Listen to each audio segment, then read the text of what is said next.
தனி மனிதன் ஒழுங்கா இருந்தாலே அந்த சமூகம் தன்னால மாறும். இந்த பெண் குழந்தைகளுக்கான இந்த பாதுகாப்பு இது வெறும் சட்டம் ஒழுங்கு சம்பந்தப்பட்டது மட்டும்தானா அப்படின்னு கேட்டீங்கன்னா இல்ல.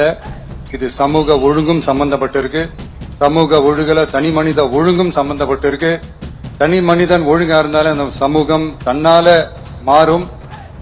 ஒரு கட்டுப்பாட்டோட ஒரு பொறுப்பா இருந்தாலே இந்த மாதிரி பல பிரச்சனைகளை நம்ம கண்ட்ரோல் பண்ணலாம்.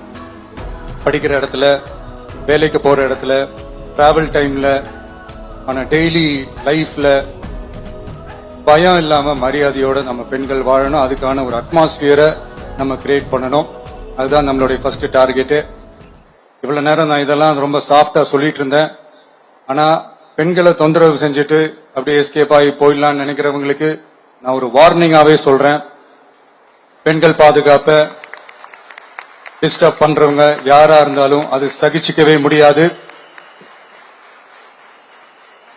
அவங்களுக்கான தண்டனைக்கான அந்த நடவடிக்கைகள் எல்லாமே போலீஸ் டிபார்ட்மெண்ட்ல இருந்து ரொம்ப கடுமையான ஒரு தண்டனையா இருக்கும். கடுமையான ஒரு நடவடிக்கைகளா இருக்கும். அந்த தண்டனை அவங்களுக்கான அந்த சார்ஜ் ஷீட் எல்லாமே ரொம்ப ஃபாஸ்டா ஸ்பீடா அது செயல்படுத்தப்படும்.